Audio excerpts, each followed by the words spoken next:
As crianças são sempre fascinadas por seus pais. Afinal de contas, aos olhos delas, os pais são magos gentis e todo-poderosos. E a primeira decepção é a decepção com os pais. É importante que esse estágio passe sem dor. É melhor que os próprios pais estejam envolvidos nela e não se transformem em heróis aos olhos dos filhos, batendo neles e dando-lhes sermões. Mas se os pais não forem heróis do ponto de vista dos filhos, eles encontrarão um herói ao lado. Se eles idealizarem seus pais e os transformarem em heróis de contos de fadas, quando os pais são realmente cheios de virtudes, isso não levará a nada de bom. Por que estou dizendo isso? Os pais, antes de terem filhos, devem se tornar pessoas dignas de serem imitadas. Nos estágios iniciais, a criança simplesmente precisa disso. O princípio do olho no olho permanece aqui também. Quantas vezes vemos a cena de uma mãe levando seu filho para a creche pela manhã, arrastando-o pela mão e, ao mesmo tempo, lançando maldições sobre ele e amaldiçoando seu próprio destino. Esse apego vindo de cima é servilmente tirânico. A criança se tornará um tirano ou um escravo. Não cometi o erro de colocar a vírgula e o. Um tirano ou um escravo são simplesmente polos diferentes da mesma pessoa. Sabe-se que os piores tiranos são escravos que tomaram o poder. O experimento a seguir foi realizado em penitenciárias. Eles reuniram pessoas oprimidas de diferentes colónias. Em poucos dias, foi estabelecida ali uma ordem tão terrível que a ordem estabelecida pelos ladrões na lei parecia apenas um sanatório. É claro que, também nesta época, a comunicação igualitária é melhor.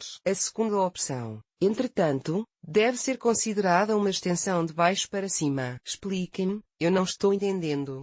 Infelizmente, a criança é criada em condições cruéis ou cria um conto de fadas que nunca se repetirá na vida. E agora vamos falar sobre os contos de fadas e seu papel na educação das crianças. Mas, primeiro, um pequeno caso prático. Um homem de 45 anos trouxe sua filha de 22 anos para me ver. Ela tinha um medo obsessivo de ficar sozinha em casa sem o pai, porque na ausência dele eles poderiam ser mortos, roubados, etc. Ela percebeu o ridículo desses medos, mas não conseguia se conter. Se o pai saía em uma viagem de negócios, ela ficava inquieta o tempo todo e tinha de tomar grandes quantidades de tranquilizantes. No decorrer do exame, descobriu-se que o pai era a espinha dorsal da família, o principal provedor e tinha uma vida social ativa. Poderíamos enumerar um grande número de suas virtudes. Ele tinha muita energia.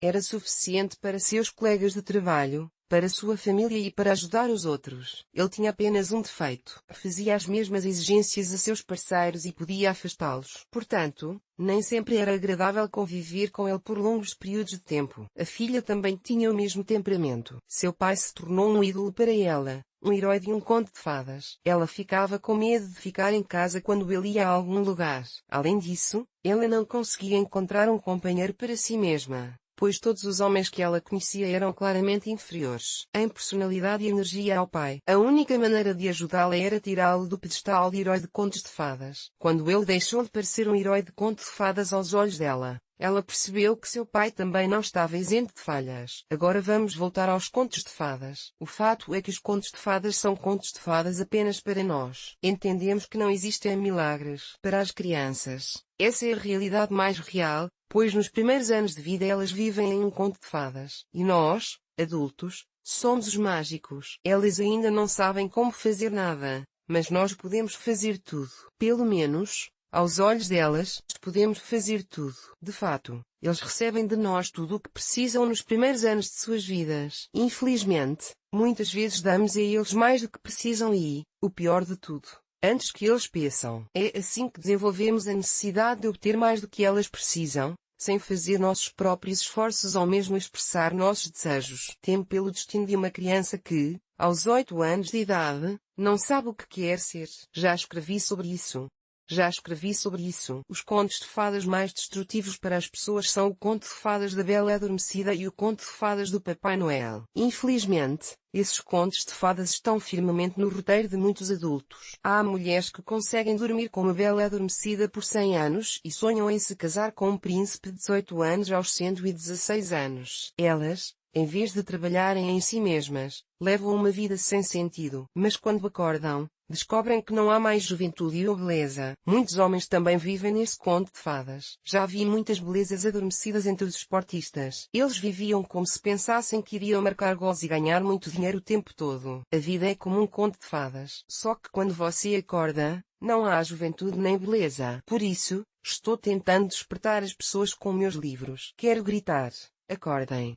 Muitas pessoas também acreditam no Papai Noel. Que, não importa o que você faça, e mesmo que você não faça nada, ainda assim, na véspera do Ano Novo, o Papai Noel virá e colocará um rico presente debaixo da árvore. Quando as crianças que vivem nesse conto de fadas crescem, elas se convencem de que ninguém faz nada de graça, mesmo na véspera de Ano Novo. Mas elas não aprenderam a fazer algo por si mesmas, e ainda continuam esperando por algo. Há muitos outros contos de fadas em que a ociosidade é recompensada, como Pippi Will, Tim Paquet-Dorse, Ilha Murmette, Little Red Riding Hood e muitos outros. Muitas vezes, as crianças nos fazem perguntas nas quais está a verdadeira visão da realidade. Afinal de contas, o príncipe está em apuros por ter-se casado com a Cinderela. E no conto de fadas de Chapeuzinho Vermelho, as crianças têm pena do lobo cinzento. Afinal, o conto terminou com os caçadores matando o lobo, e Chapeuzinho Vermelho e a vovó, de 45 anos, enchendo-se a barriga de pedras antes de jogá-lo no poço. E não há necessidade dessa ilusão de que se pode ficar sentado em um fogão por 33 anos, como William Murmette, e depois de uma conversa de 5 minutos com os magos e de tomar um copo de água, tornar-se um bugatir. E não vai dar certo para Emília enganar toda a comitiva e o czar, como estava escrito no conto de fadas. Muitas pessoas são da opinião de que, quando chega um momento difícil, a pessoa aprende tudo rapidamente. Quero expressar minha opinião. Em um momento difícil, apenas as habilidades bem aprendidas e automatizadas são salvas. Uma habilidade instável é executada ainda pior do que quando você está em um estado calmo. Parece-me que a criança deve ser retirada da história o mais rápido possível. Ou melhor ainda, não apresentá-la de forma alguma. A seguinte regra seria adequada aqui. O que a criança, de acordo com sua idade, deve ser capaz de fazer sozinha, ela deve fazer sozinha. Ou seja, com 1 ano de idade, ela deve andar sozinha. Aos 2 anos, ela deve ser capaz de comer sozinha. Aos 3 anos, ele deve ser capaz de se vestir sozinho. Aos 10 anos, para se servir plenamente e parar de trazer prejuízos à família. A propósito, muitos filósofos escreveram sobre isso. Eles apontaram que, aos 10 anos de idade,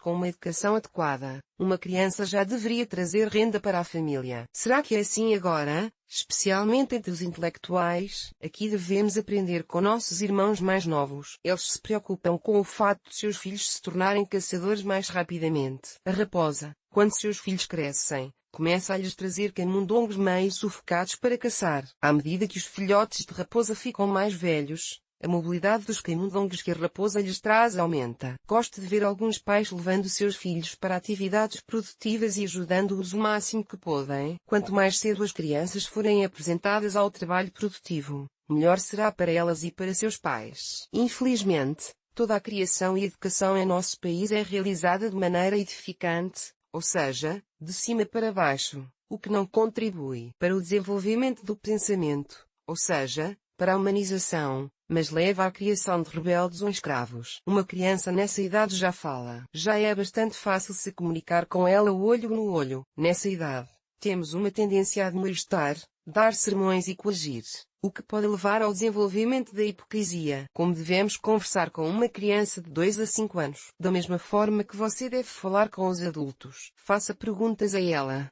Dê a ela a chance de responder incorretamente algumas vezes e só então dê a resposta correta. Ajude-a a pensar sobre a suposição em vez de dizê-la imediatamente, especialmente se ela não perguntar. Gostaria de salientar que os pais também devem ouvir as chamadas respostas erradas das crianças. Talvez haja mais verdade nelas do que em nossas máximas. Você também pode aprender muito com uma criança. E se isso for possível, então é necessário. E a tarefa geral na educação de uma criança deve ser que ela se trate bem, ame os seus entes queridos, esteja pronta para novos contatos e tenha prazer em aprender e trabalhar. Ela tem essas tarefas. Só é necessário não interferir nisso e, nos momentos difíceis, ajudar um pouco. A criação adequada, ou seja, a educação de um filho, leva pouco tempo, desenvolve o próprio pai e proporciona grande prazer.